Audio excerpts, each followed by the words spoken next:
Man sanna sunnatan fa'amila bihi kana lahu ajruha wa ajru man ittaba'ah. Kana lahu ajruha wa ajru man ittaba'ah. Maka baginya adalah pahala, baginya adalah ganjaran. Artinya apa?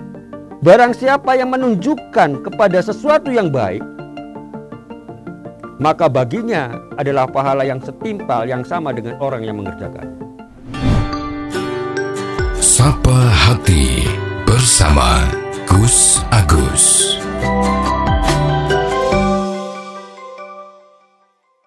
Sobat Dimas di Ajeng yang berbahagia, kalimat berikutnya dalam hadis, wa man yassara ala mu'sirin yasarallahu alaihi fid dunya wal akhirah. Hadis ini diriwayatkan oleh Imam Muslim.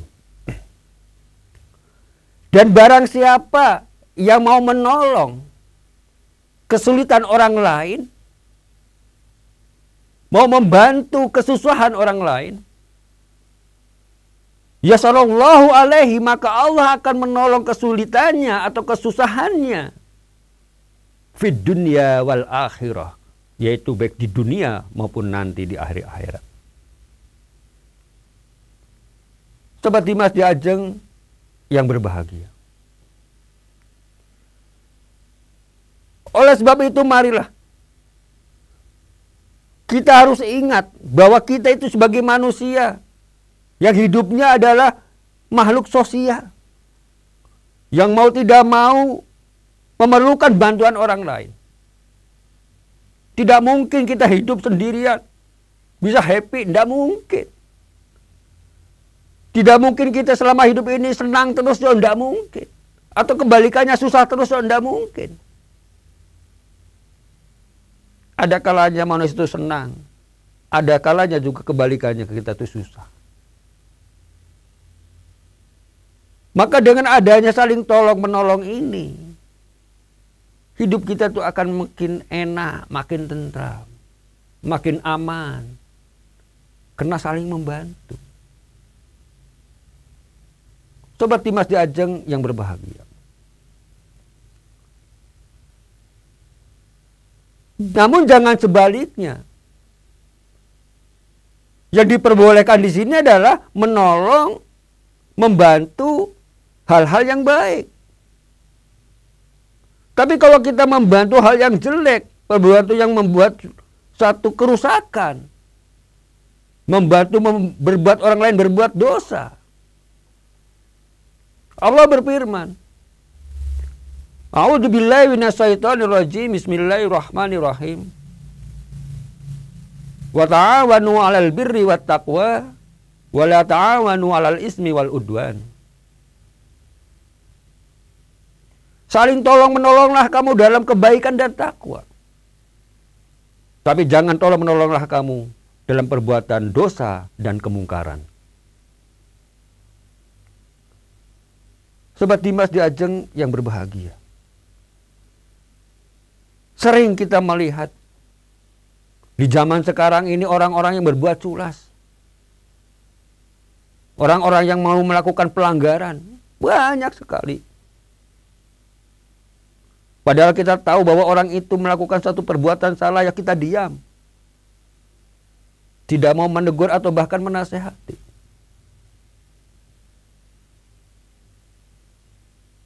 Bahkan malah kadang-kadang menjadi satu kelompok atau tim yang berbuat satu kesalahan.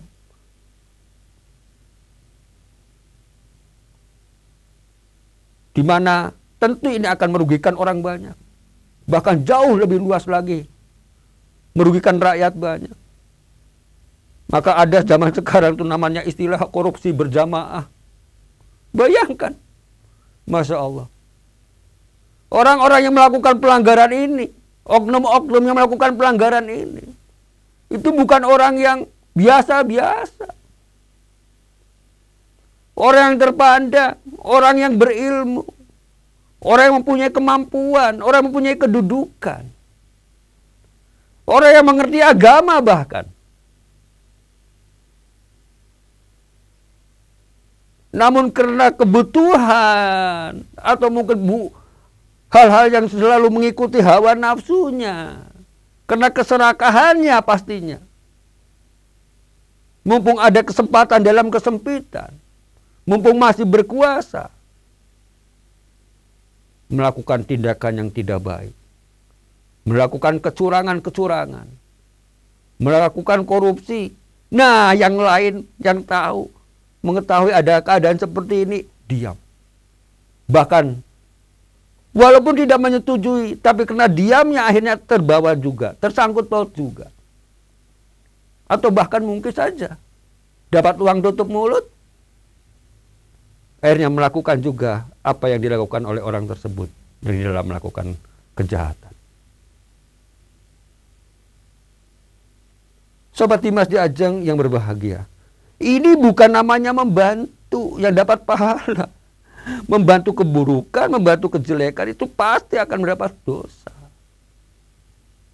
Dan dosanya ini, ganjarannya ini, itu tidak hanya nanti diterima di dunia saja tuh tidak. Di akhirat saja tuh tidak, tapi dua-duanya. Di dunia dan di akhirat. Sering kita mendengar itulah.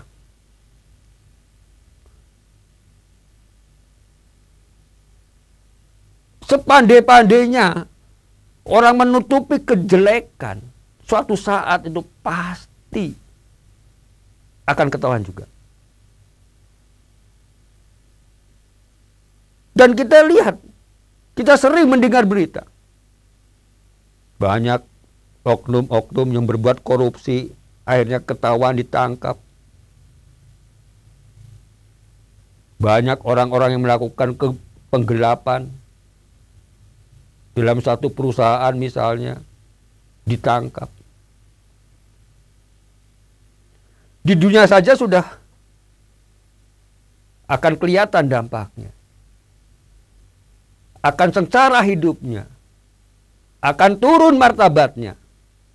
Akan turun derajatnya. Tidak hanya dirinya. Iya nih kalau cuma dirinya. Anak-anaknya, keluarganya, teman-temannya pasti akan merasa malu. Sobat Dimas di Ajeng yang berbahagia, ini baru di dunia. Belum nanti siksa Allah menanti sangat pedih di yaumil akhir. Di hari akhirat nanti. Sobat Dimas di Ajeng yang berbahagia. Maka berbuat baik pada orang lain, menolong orang lain untuk hal-hal yang kebaikan, ini juga akan mendapatkan satu kenikmatan atau ganjaran baik di dunia maupun juga nanti di akhirat. Coba kita renungkan pada diri kita masing-masing. Di dalam perjalanan hidup kita selama ini, pernahkah kita ditolong orang lain? Pasti sering. Kita dibantu orang lain? Pasti sering. Ini semua bukan tidak ada sebabnya. Pasti ada sebabnya. Boleh jadi kita selama ini juga sering membantu orang lain. Sering menolong orang lain. Bahkan yang tidak kita sadari. Kadang-kadang kita mendapat bantuan dari orang lain itu jauh lebih besar dari apa yang telah kita berikan pada orang lain. Masya Allah. Sering terjadi. Dan pasti kita juga pernah mengalami. Apapun bentuknya. Baik yang berupa finansial maupun berupa hal-hal yang lain. Artinya apa di sini? Bahwa di dalam kehidupan ini tidak lepas daripada saling tolong menolong sesama kita. Maka tadi disampaikan dalam satu hadis, orang yang paling baik, sebaik-baiknya manusia adalah yang mau bermanfaat buat orang lain. Sobat Dimas di Ajeng yang berbahagia, pun sebaliknya, Kadang-kadang kita juga merasa suatu saat adanya kesulitan. Baik itu kesulitan finansial atau kesulitan yang lain. Kesulitan dalam melaksanakan kita pekerjaan. Hal-hal yang baru, kesulitan usaha. Dan lain sebagainya. Pasti ini juga akan kita lakukan. Akan kita alami. Namun ingat, di dalam kesulitan itu pasti ada solusinya, pasti akan ada kemudahannya. Jadi Allah memberikan kesulitan, memberi cobaan hidup pada kita, itu pasti ada bersamaan dengan kemudahan-kemudahannya. Pasti ada solusi. Ingat firman Allah Subhanahu wa taala, fa inna ma'al usri yusran, inna ma'al usri yusra. Maka sesungguhnya beserta kesulitan itu pasti ada kemudahan. Dan kalimat tersebut diulang lagi.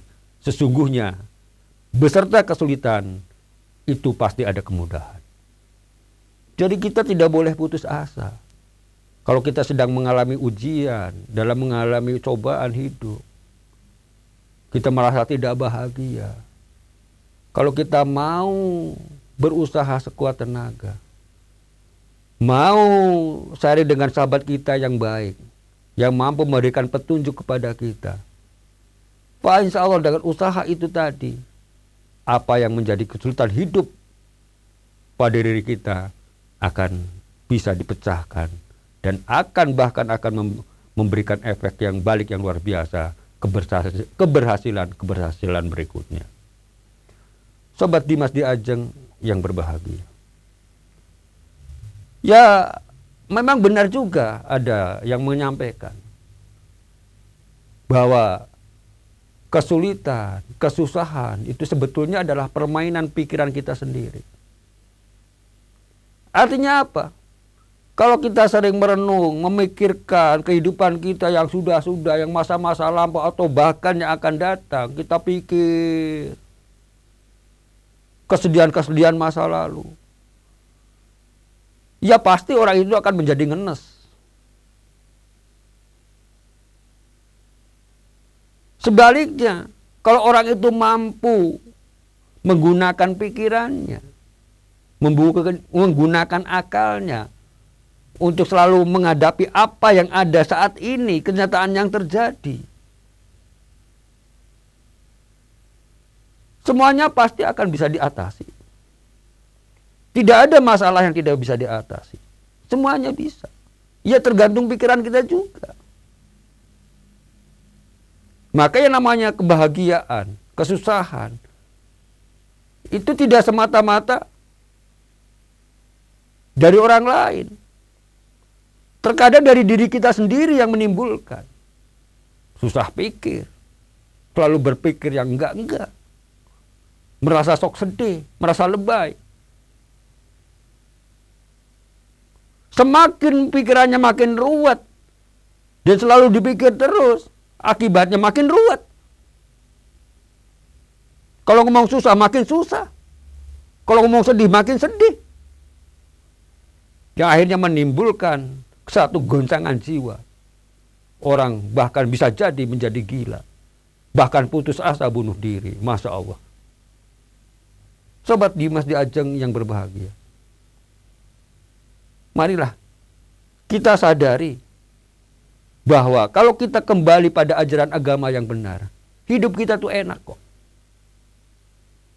Kita bisa saling membantu, kita bisa saling menolong dalam kebaikan. Dan kita selalu berikhtiar sekuat tenaga untuk menjadi orang-orang yang terbaik, yang bisa memberi manfaat pada orang lain.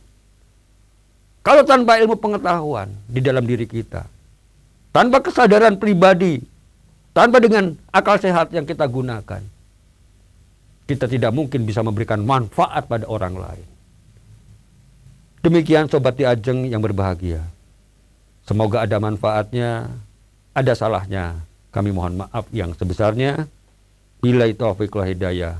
Wassalamualaikum warahmatullahi wabarakatuh. Sapa Hati bersama Gus Agus.